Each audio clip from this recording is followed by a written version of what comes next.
भगवते वासुदेवाय। ओम नमो भगवते वासुदेवाय। सच्चिदानन्दरूपाय विश्वोत्पत्त्यादिहेतवे तापत्र विनाशाय श्रीकृष्णाय वयं नमः।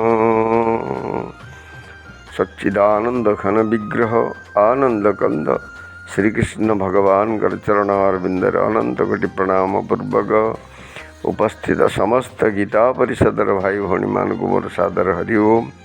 आज आम 23 नंबर श्लोक उपर आलोचना रखा। नियतं संगरहितं अराग द्वेषतः कृतं अफल प्रेप्सुना कर्म यत्तद् सात्विकमुच्यते। वर्तमान आनंद निधि श्री कृष्ण भगवान सात्विक कर्म विषय वर्णना करुचंती।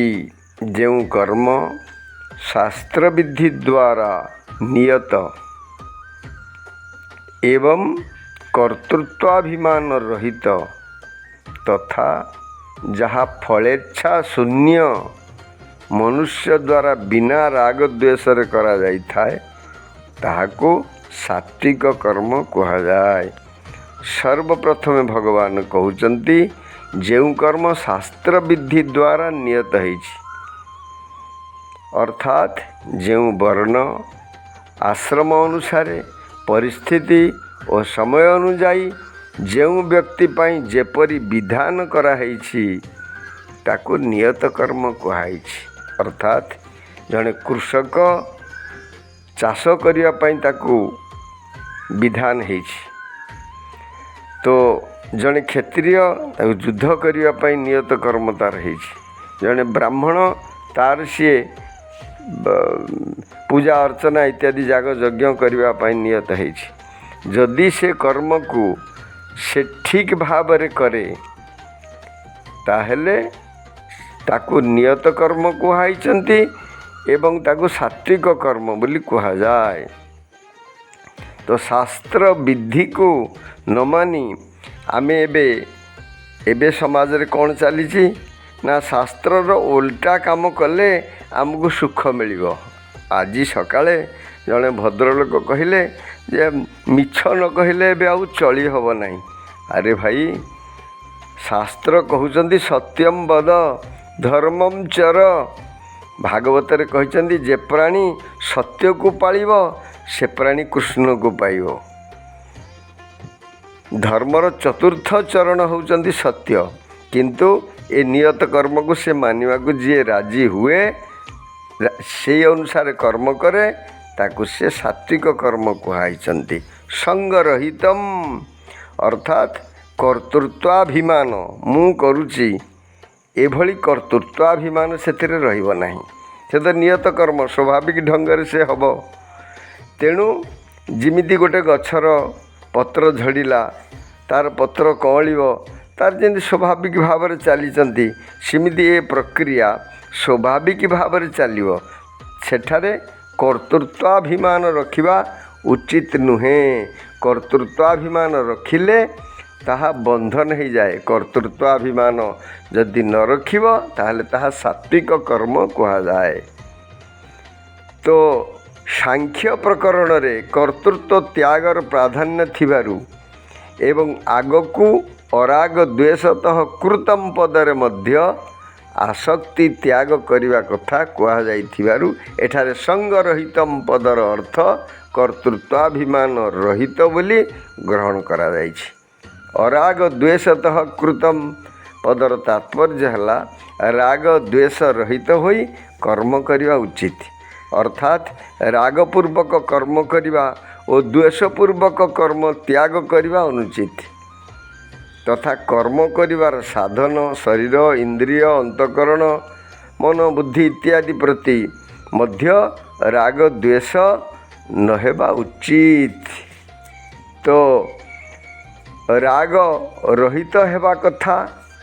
तापरे अफल प्रेप्सुना पदरे भविष्य रे राग रहित हेबा कथा कहा जाइछि। तात्पर्य है भविष्य में जो फल मिलबार अच्छी तार आशा त्याग करिथिबा मनुष्य द्वारा जो कर्म करा जाए अर्थात क्रिया और पदार्थरू निर्लिप्त रही असंगता पूर्वक जो कर्म करा जाए ताको सात्विक कर्म कहती। जे पर्यंत अति सूक्ष्म भावे मध्य प्रकृति सहित संबद्ध रही थाए से पर्यंत सात्विक कर्म रे सात्विकता रहे। जेतेबेले प्रकृति ठारू पूर्ण रूपे संबद्ध छिन्न हो जाए सेतेबेले सही कर्म अकर्म रे परिणत हो जाए। तो एठारे गोटे कथा मने पड़े तो ध्रुव तपस्या करुथिले मात्र मन भितरे टिकिए वासना थिला मु राजगादी रे बसबी। भगवान ताको राजा कले तापर ध्रुव पद प्राप्ति करेले। विभीषणर मन भितरे टिकिए सूक्ष्म वासना थिला राजा हवा पाई भगवान कर चरण रे शरण पशिबा को आसिला परंतु भगवान ताको राज तिलक तेहि सारा। तेणु सूक्ष्म वासना थिबा पर्यंत ताहा सात्विक हो पारिब नहीं। तेणु समस्त वासना त्याग पूर्वक जो कर्म करा जाए ताको सात्विक कर्म कहा जाए। जय जगन्नाथ स्वामी जी। ओम नमो भगवते वासुदेवाय। ओम नमो भगवते वासुदेवाय।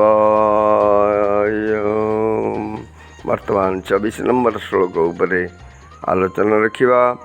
जत्तु कामेप्सुना कर्म साहंकारेण वा पुनः क्रियते बहुलायासं तद्राजसमुदाहृतम्। वर्तमान आनंद निधि श्री कृष्ण भगवान राजस कर्मर वर्णना करुचंती। केउ कर्म को राजसिक कर्म कहा जाए। जो कर्म भोगेच्छारे अर्थात भोग करिबा पाई इच्छा करी जो कर्म करा जाए अथवा अहंकार सहित ओ परिश्रम पूर्वक करा जाए ताहाको राजस कर्म कहा जाए। तो एठारे स्पष्ट भाव रे भगवान कहउचंती जो कर्म भोग इच्छा रे करा जाए अर्थात मु ए कर्म कले मते अमुक भोग मिलिबो। वर्तमान जिमिति एमएलए एमपी पाई ठिया होउचंती बा कौन से राजनीतिक सरपंच इत्यादि राति दिन तांको अंटू नहीं।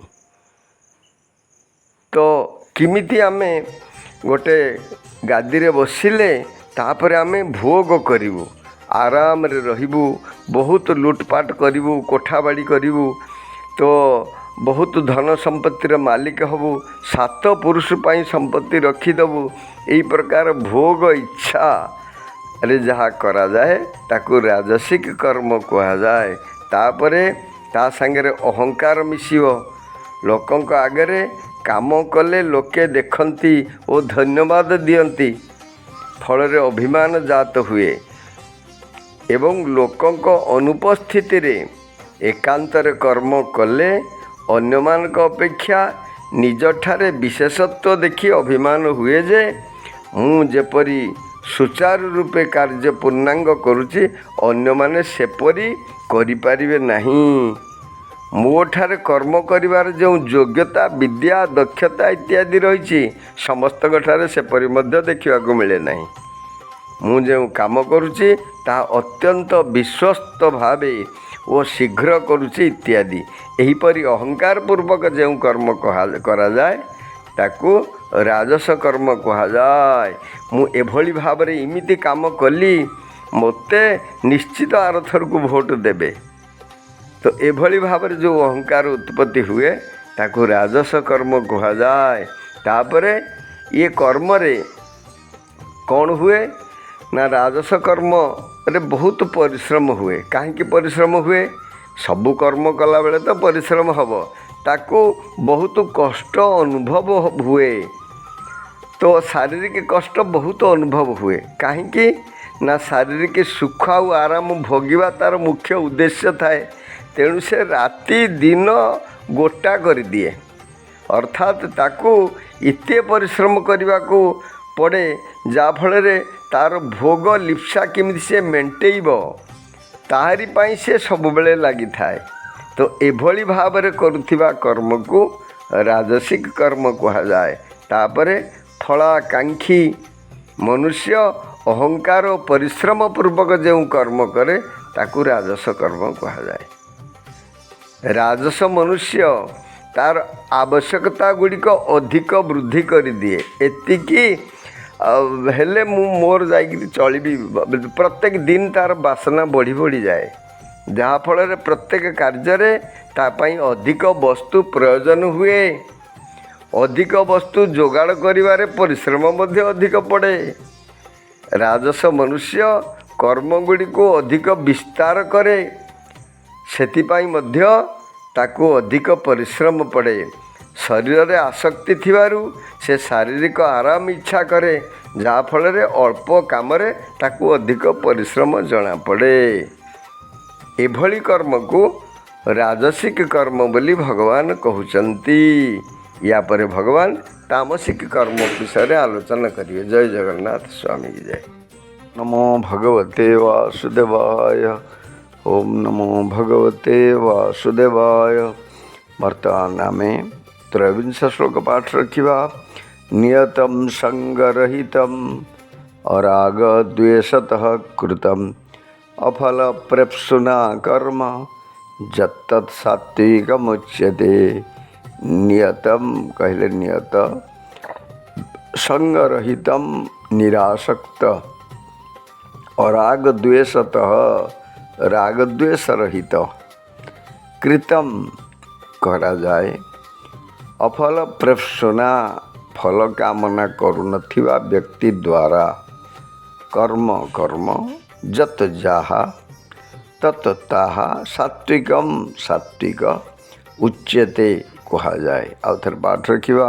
नियतम संगरहितम अराग द्वेषतः कृतम अफल प्रेप्सुना कर्म जत्तत् सात्विक उच्यते।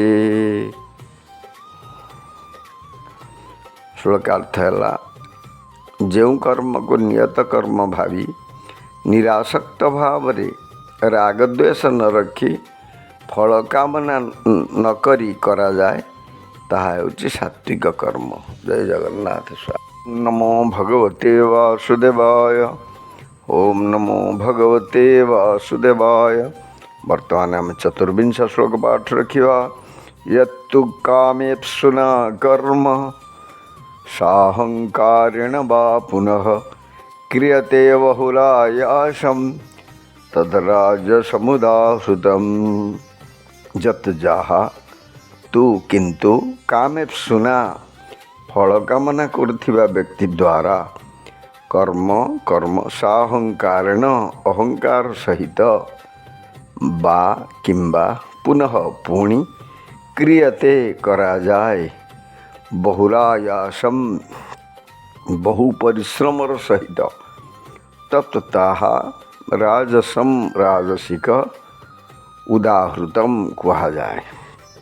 आउ थर पाठ रखिबा। यत्तु कामेप्सुना कर्म साहंकारेण वा पुनः क्रियते बहुलायासम तद्राजसमुदाहृतम। श्लोकार्थ है बहु परिश्रमर सहित फलर कामना रखी अहंकार सहित जो कर्म करा जाए ताको राजसिक कर्म कहा जाए। जय जगन्नाथ स्वामी की।